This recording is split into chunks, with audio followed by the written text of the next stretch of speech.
Welcome to Roofing Road Trips with Heidi. Explore the roofing industry through the eyes of a long-term professional within the trade. Listen for insights, interviews, and exciting news in the roofing industry today. Hello, and welcome to another Roofing Road Trips from Roofers Coffee Shop. This is Heidi Ellsworth, and we're here today to talk about something different, something that's an initiative that we all need to think about. And our friend Kyle Nurminen came and talked to me about this, and I am so excited to bring his ideas to all of you. So let's get started. Kyle, welcome to the show. Good morning, Heidi. Thanks for having me again. I love it. Thank you. You're our club member. You're so active with Roofers Coffee Shop, but you really have you've made my mind whirl with some of the ideas that you have, and I'm really excited for us to share those. So first of all, let's start out with an introduction. Why don't you introduce yourself? Give us a little bit of your history in roofing. That would be great. Okay. My name is Kyle Nurminen. I hail from Youngstown, Ohio, which is a very urban area, which is pertinent to what we'll be discussing today. And I'm a Navy veteran. And as I got out of the service, I was working through the prison system, finishing my college degree, and graduated with the HR director of the 5th largest roofing contractor in the nation at the time. Nice. That contractor was a big part of the back-to-back hurricanes in the early 2000s. So I was naturally corporately broken into commercial roofing, seeing commercial roofing systems fail and learning all about the environment in Florida. So yeah, I was with them in Detroit up until 2006 when the market crashed. So I just came down here permanently, and I've been down here ever since. Tell us what you're doing today.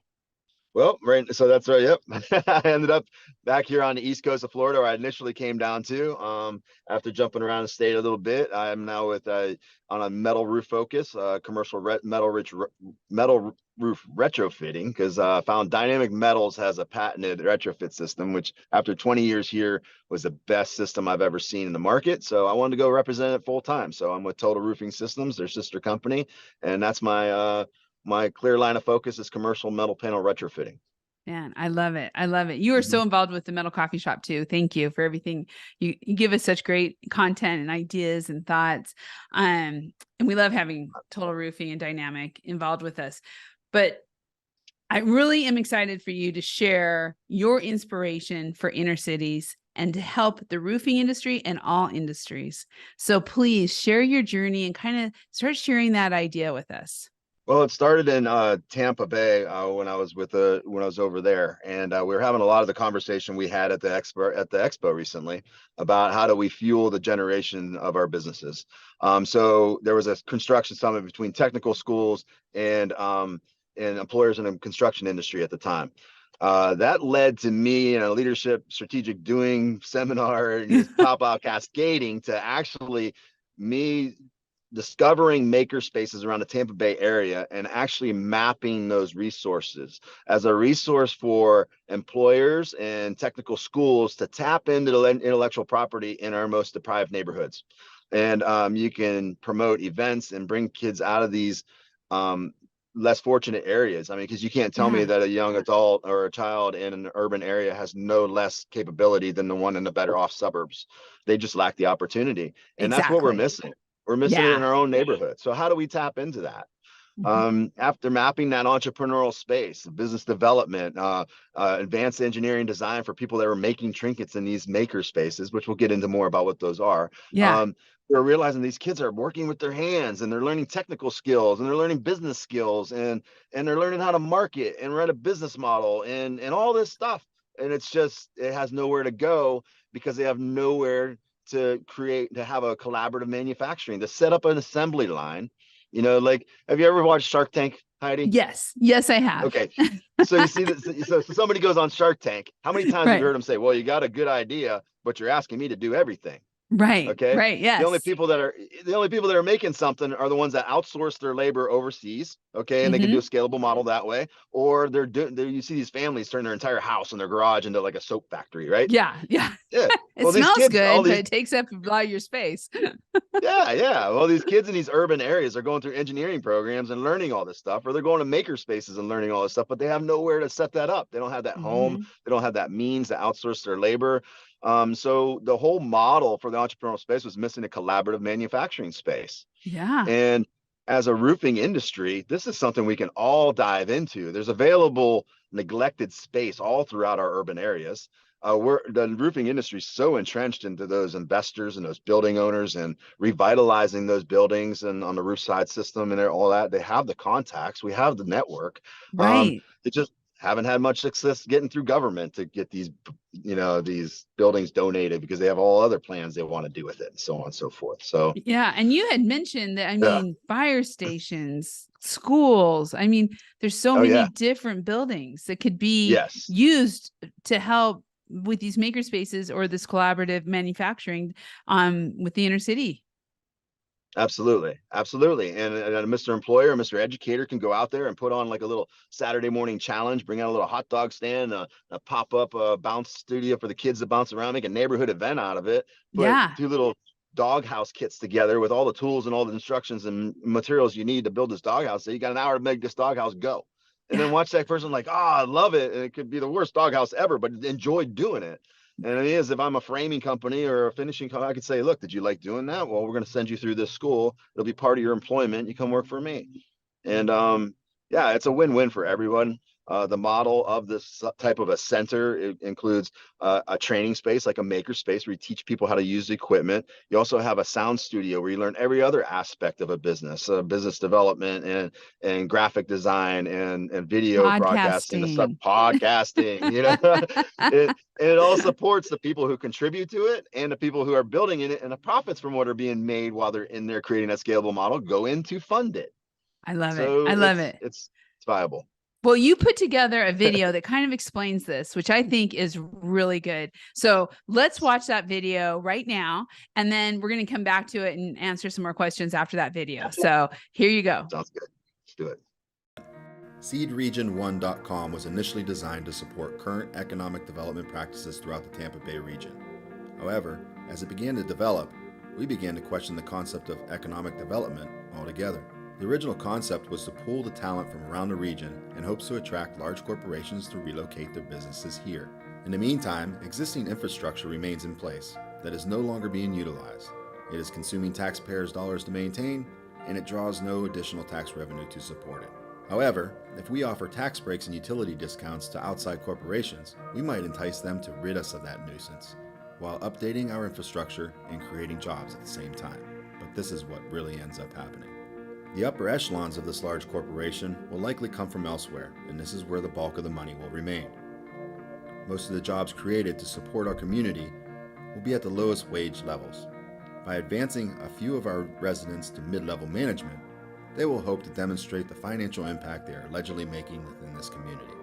The actual odds on someone from our immediate community making it to the top are very slim.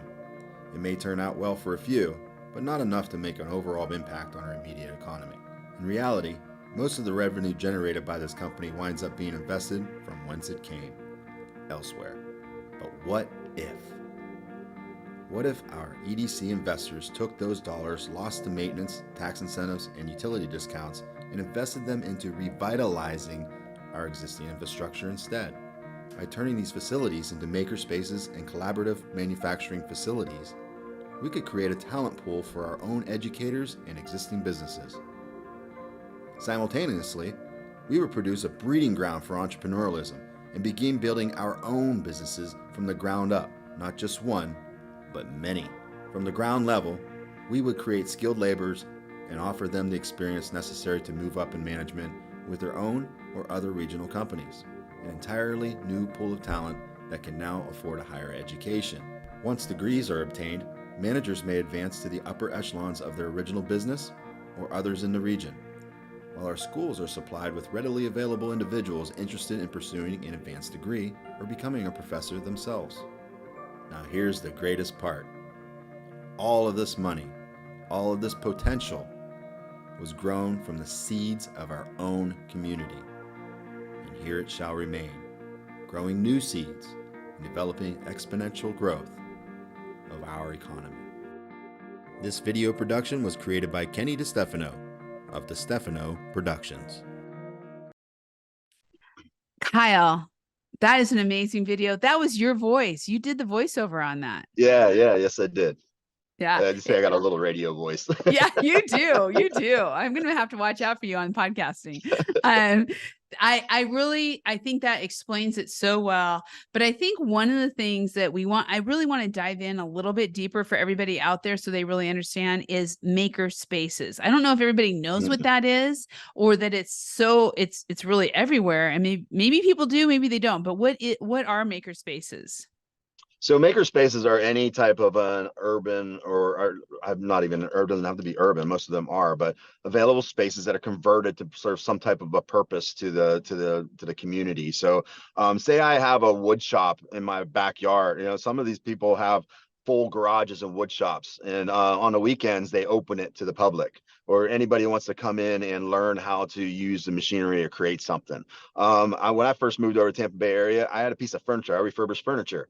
Oh, And cool. I had a broken frame that I needed to weld. And that's how I found out about them. I'm like, I have to figure out, I just need a place where I can go and either learn how to weld or they'll weld it for me. I kind of want to learn how to do it myself. And there was a maker space for welders. It was a shop. And this guy actually had a separate building off of his business in the back and turned it into this little maker space where people do welding projects. And you'd be amazed what gets created and founded in these things. I mean, some of them are recording studios, like old libraries. Obviously libraries aren't what they used to be with technology and the internet and everything. So they're converting a lot of them into robotic spaces or recording studios and graphic design studios. And you can go in there free of charge, or there's a membership fee. And that was the thing, was they didn't. So the employers and this construction site were trying to figure out, where are these things? Well, some of them have Facebook pages, some of them don't. Some of them have actual websites, some of them have membership fees, some are completely free. So we needed to map those resources. They're all over. Tampa Bay was just a nice cylindrical community of the tech community and supporting everything that supported it. So that made it easier. Here on Florida's East Coast, it's all linear. So you're in clusters of communication. You have to go so far to even coordinate efforts. So that makes it really difficult over here. So a lot of people on this side of our state don't even understand that they exist, in their area. I had never heard of them before. I mean, I've seen collaborative spaces, but I didn't quite get it. And so, I mean, that alone, kind of getting this concept out to the roofing industry, that there are these maker spaces and how can they be involved with them. But I like where you've taken it with that bigger concept. I mean, if you think about it, putting together your region, did I say that right? Yeah, we actually labeled the website that we created SeedRegion1. Yes, what you can do yes. And you can check out, everyone can check out that website. We'll also have it on the directory, because we're going to do a directory on this so that people can find all the information. Yes, unfortunately, the website's no longer. I'm sorry, the website's been down for a number of years. So well, then what you're going to have to do, have to start from scratch. You're just going to have to come to Roofers Coffee Shop, because we're going to have a directory on this. So we'll get all your information up, Kyle, so people can find it, start being able to have that conversation, talking back and forth, because really the concept of first of all, I want to talk about what you need to make this happen in your area. But then I really want to talk about, too, inspiring other roofing contractors to really start getting involved more in the inner cities and looking at your model. So let's start with you. And where are you at, and what are you looking for? What do you need in order to make this collaborative space happen? I need a space. Okay. You can't really plan for anything until you know a space. And a space can be like a library, or it can be a giant warehouse space sitting down in a shipping port of Fort Pierce that's just sitting there rotting, that nobody wants to do anything with. If I were to put a retrofit on that roof system, the 6-figure profit on it would pay for me to start that whole maker space itself. Right. So there's so many. It starts with us as an industry. Of course, here on the Treasure Coast, where we're headquartered, would be helpful, so I can actually create the model, and then we can help duplicate the model. And in the meantime, other roofers around the country can be starting to look into these maker spaces and try to find out where they're at, and start stepping out and tapping into those resources in their own communities. And then we can do a model, like a mock-up here, the SeedRegion1, to show what we can do by planting seeds within our own intellectual property in our own local communities. how we can benefit and drive our future workforce. So once we create that model, then we can duplicate that model. We know exactly much more what we're looking for. So you are restricted by the space. Once you know you have a space, then you start tapping into, okay, well, what type of sheet metal equipment can we get donated so these people can learn to work with sheet metal? I know a couple Right. companies that can do that right now. Yeah, exactly. Yeah, electronics, plasma cutters, graphic design. I mean, Mhm. you have to realize that this is a studio space for business development in the skilled trades. I mean, the future of our companies just doesn't rely on roofers Right. and people that know how to do metal roof systems or single ply or shingles. It really, what about the marketing person? What about the business development? What about the foreman, the production supervisor, the CRM administrator? I mean, all these things can be created in this space as you learn how to create small businesses, and you create this talent and this skill set that would have not otherwise been discovered. And then they either are looking at starting their own businesses, or they're looking at going into the roofing industry because they've had this great experience and they've been able to meet roofing professionals who are encouraging them and helping them and bringing them on. And they now have a skilled trade, whether that's in a sheet metal shop or out running a business, a roofing business. There's so many options. And that's the thing, is a lot of these people don't know. I mean, I was taught when you and I were raised, we were taught you go into this and that's what you do. You go to Right. school to do this and that's what you do. That's not feasible anymore. Yeah. So really, business is business and people are people. And we had this conversation previously. Put you in an environment that needs all of that. Find out where you, and I mentor young adults and young professionals, and that's my advisement to them. Just get into the job market with a company that's going to be flexible and moving you and figuring out where you fit best. Okay, Finding then get your that experience strengths. in that area. Then if you have a specific market you want to go through, then you can go for advanced education or go into that market, look for those job opportunities specifically to your experience now that you Right. obtained in the roofing industry. Yeah. Or the Yeah. AC industry or the plumbing industry. I mean, all the trades that work together under roofing.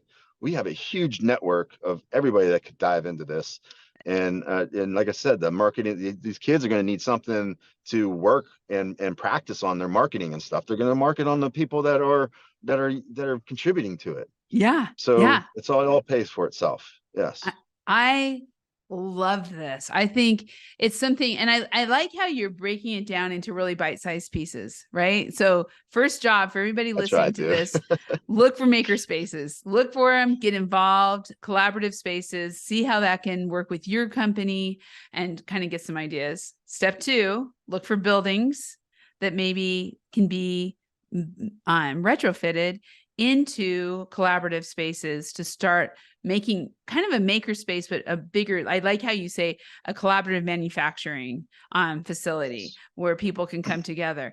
And, as they are looking for those buildings, that is when they really need to be talking to their building owners, property management, local officials, however they can do that. Because if they can get that, and then talk to you, you never know. I love how you're starting on the Treasure Coast. Yeah, and I could tell you a little bit about how that conversation might look. You could say, look, this old burnout firehouse has been sitting here for 5 years. They've had the new one already built. It was county properties and offices. Now you built a new county building. Everybody moved in there. Now you're just storing records here. It's really not generating any tax dollars or revenue.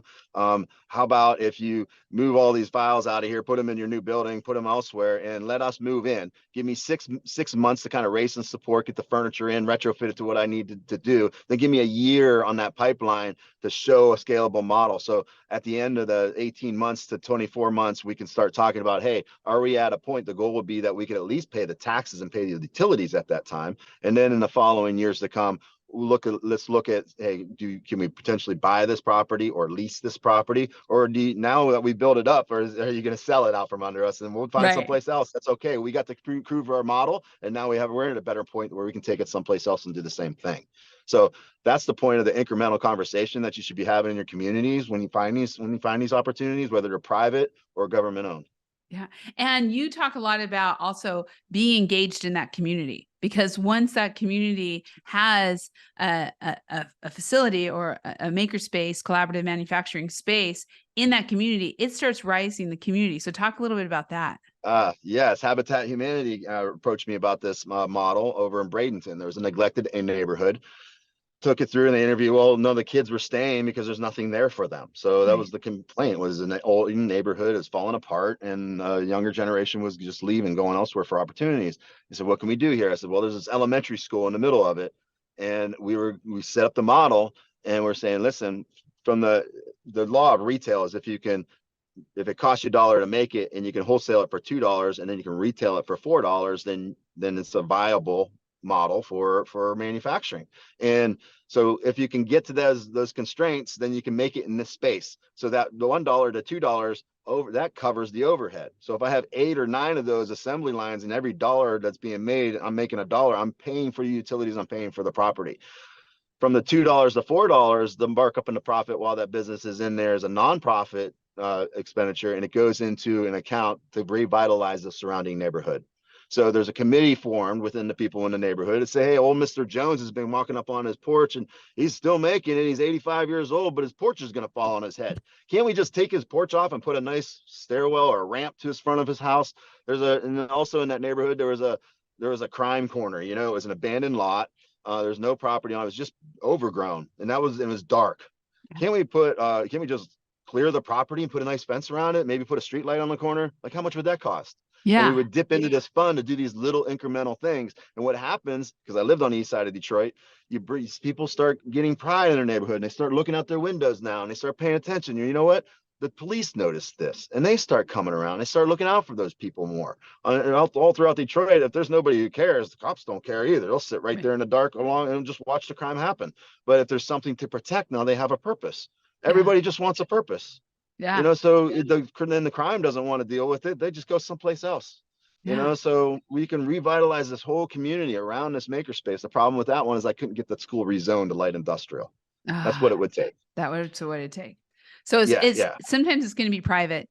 It's going to be private where you can, but although if it's in the wrong zone, it's in the wrong zone. So, Kyle, I love this. And I have to say and I know you watched it earlier this year, we had a coffee conversations with Java, and they talking about doing a similar thing in Chicago, where they're working in the inner city. They had like 200, they ended up having 200 kids who were looking to get into the skilled trades and who had never been asked. So really the question is, do we have a labor shortage, or are we just looking in the wrong places?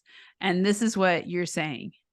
Yeah, we're passing up the same neighborhoods every single day. We're looking at the schools. We're telling kids, you got to go to school, you got to go to technical school. And you're telling them in high schools that don't have trades in them anymore. So these kids really have no idea where they want to go. So they end up after high school sitting in their neighborhoods and getting in trouble and kind of piddling away just until something just lands in their lap. Well, let's place it in their lap.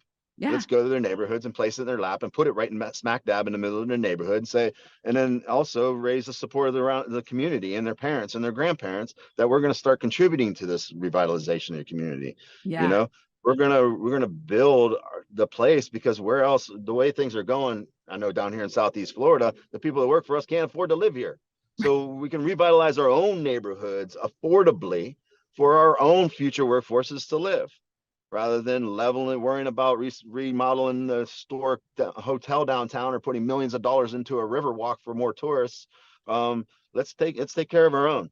Yeah. And I think that's what we need to start doing. Yeah. And I think there's roofing companies all over this country who are going to listen to this and say, yes, this is something we want to do. So. And it's going to take time. I mean, I don't think anybody has misconceptions about how long this takes, but the only way to get to do it is to get started. And so that's great. Kyle, thank you. Thank you so much for this amazing Roofing Road Trips podcast. Like I said, we're going to have I'm going to call it Seed Region. We're going to have Seed Region on the directory. As this grows, we may rename it and we'll have another podcast, but right now, if you're looking for Kyle and you're looking to find out, more about this, look for the directory Seed Region, but also look for Total Roofing Systems directory also, which is also on Roofers Coffee Shop, part of the R Club. So lots of places where you can get a hold of Kyle. And of course, you can just ask me, Heidi at RoofersCoffeeShop.com, and I will introduce you. So Kyle, I'll be seeing you again on this Roofing Road Trips. Absolutely. Let's stick to that strategic doing model of 30, 60, 90 and have another conversation in 30 days and find out if it's gone anywhere. That And then sounds once great. we do, then you, at that 30 days, you decide what you're going to do with the people you have and what resources you have for the next 30 days, And 30, who they 60, want. 90, 30, 60, 90. It can be that easy. I love it. Let's do it. All Okay. right, let's do it. Enjoy. Take care of yourself in Florida, and we'll be back soon. All right. Have a blessed day, everyone. Thank you. Too. Thank you all for listening. Really, please get involved. Let me know if you're interested. I can get you with Kyle. If you are in Florida, please step forward. Kyle wants to bring people together to really start putting together a proof of concept on this. So let's have those conversations. Thank you so much for listening to this podcast and all the podcasts that you can find under the Read, Listen, Watch initiative under Roofing Road Trips or on your favorite podcast channel. Be sure to subscribe and hit those notifications. This episode is also being seen on YouTube, so you can watch that great video. So be sure to subscribe and ring the bell so you don't miss anything on either our podcast or on YouTube. And we'll be seeing you next time on Roofing Road Trips. Make sure to subscribe to our channel and leave a review. Thanks for listening. This has been Roofing Road Trips with Heidi from the RoofersCoffeeShop.com.